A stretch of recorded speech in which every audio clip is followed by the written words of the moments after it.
Lunay. Adapt me.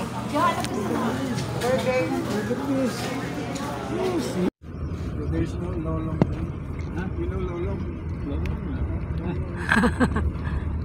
Biggest alligator. No. I hope not. Wow! Hi guys, good morning. Bago yung ating ngayon, bago yung ating view. Dito kami sa Lakeshore sa sa Pampanga. Kagabi pa kami dumating dito, mga alas 11 ng gabi.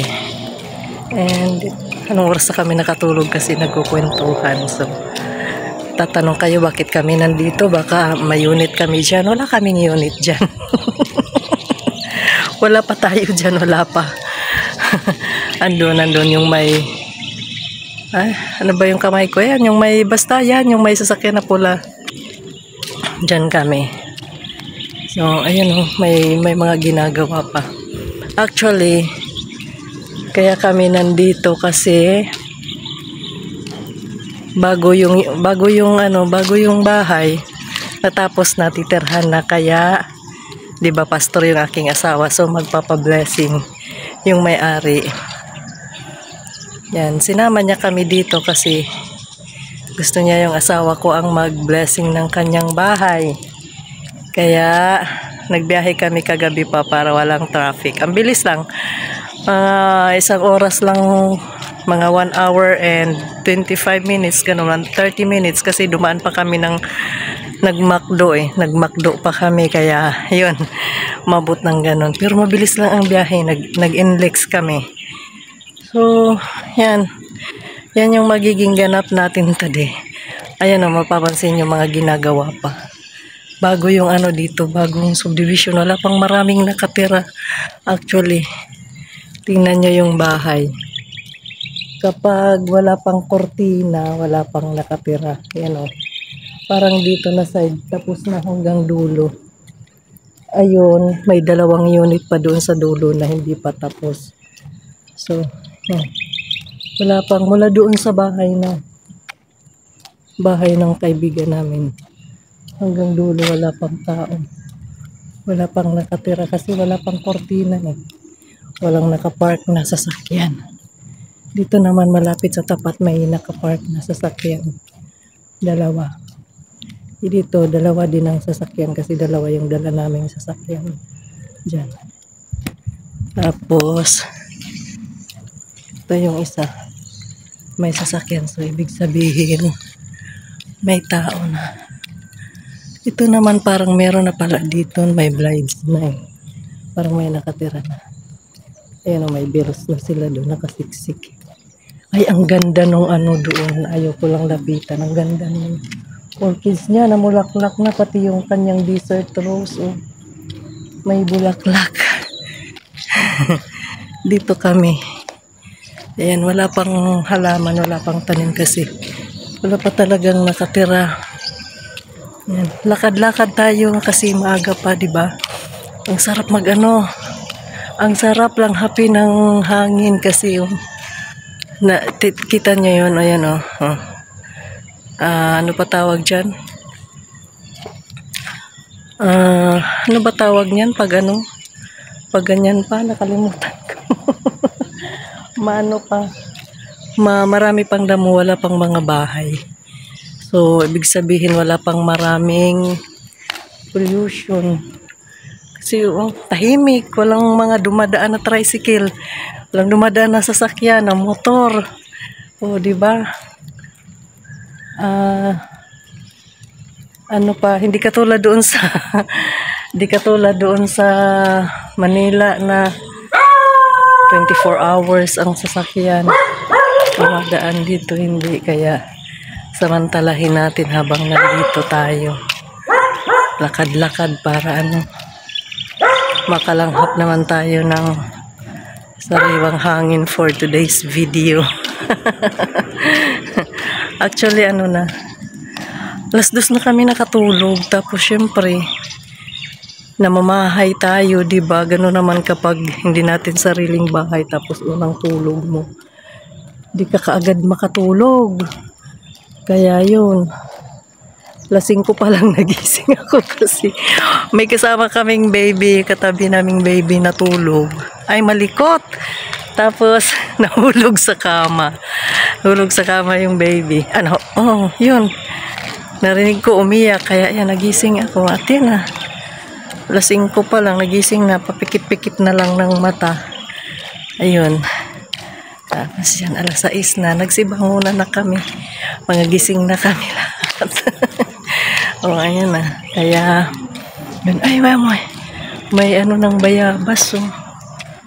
May hi, good morning.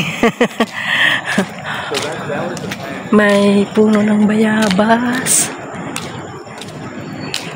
May bunga siya, o kaso wala pang hinog. May nakita akong bunga. Yun, puno ng bayabas. Ganda ng pwesto nila, nasa kanto. Ayun naman, may miracle. May puno ng miracle fruit, oh. Ganda dito. Ganda ng pwesto dito, nasa kanto. Oh, nasa edge na tayo. Nasa dulo na.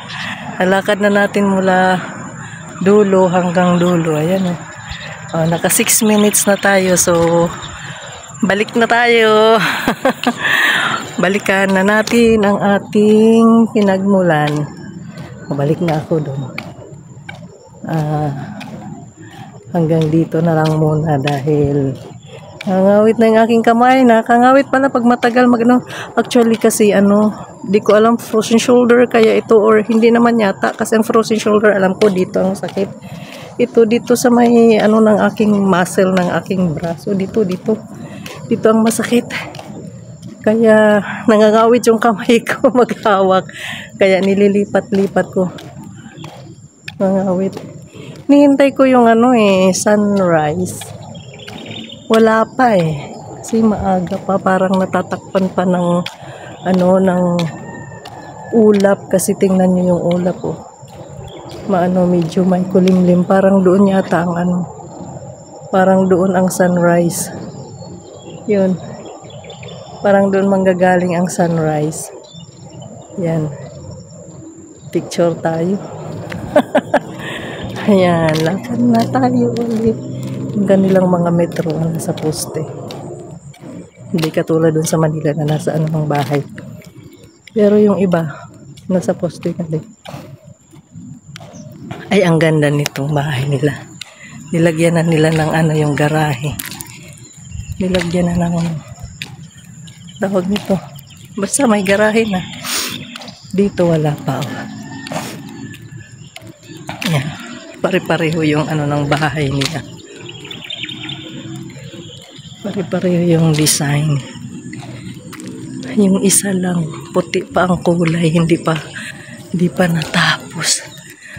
Parang dito may tao na din kasi may motor. Yan, mabilang lang yung mabilang pa lang yung tao pero tapos na yung mga bahay. Tapos na yung mga bahay nila. Ayun, may house for rent to. Magkano kayang rent to? Kaso, pag tumira ka dito, dapat meron kang meron kang sariling sasakyan kasi malayo talaga siya sa kabihasnan. Walang pumapasok na tricycle so dapat may sarili ka talagang sasakyan. Ayun ang aking asawa, nag-exercise na ako.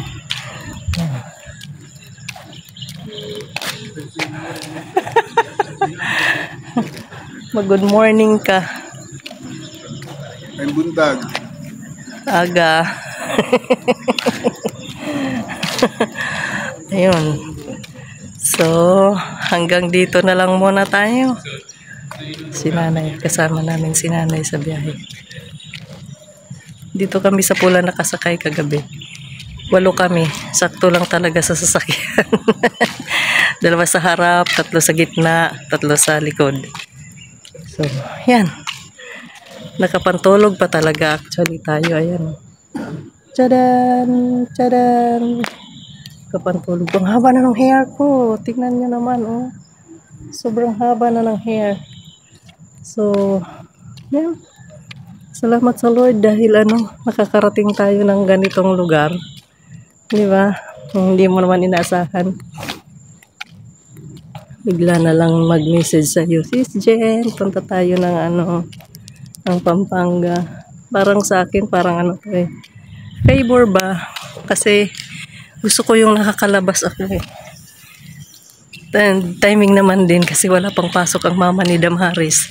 Kaya nakalabas-labas ako ngayon. Naka-leave kasi siya dahil kailangan niyang mag-undergo ng rehab dahil masakit yung kanyang likod. CS kasi pag malamig sobra sa office nila kaya biglang sumakit likod niya. Nahirapan siyang maglakad. Kaya naka-schedule siya for therapy next week. So, ewan ko kung pag nag-start na siya mag-therapy, pwede na siyang pumasok or tapusin muna ang therapy bago siya makapasok. Hindi ko pa nalinawan yung kung anong niya. Basta, yung ganun. And okay din kasi ito ganito ako. Nakalabas at nakarating ako dito and sabi ko nga this is favor for me. Kasi balik na naman tayo ulit. This is favor for me kasi nakalabas ako ng bahay. O diba? Dati si Sister May ang nagyayaya sa akin. Ngayon wala na Sister May. Yung kapatid niya naman ang nagyayaya sa amin. Kami mag-asawa ang niyayaya niya. So ito kaya kami nandito. Kaya yun. Maging lang tayo palagi. Huwag natin kalimutan palagi talagang tumawag sa taas. Sa taas mag-pray tayo palagi guys kasi hindi natin alam ang takbo na ngayon ng panahon. Tapos mas lalo lang nagiging ang panahon natin ngayon, di ba? Huwag natin kalimutan laging tumawag sa Panginoon. Ano man yung faith mo, ano man yung pananampalataya mo, basta don't forget to always pray to God. Magpasalamat sa lahat ng mga bagay na meron tayo.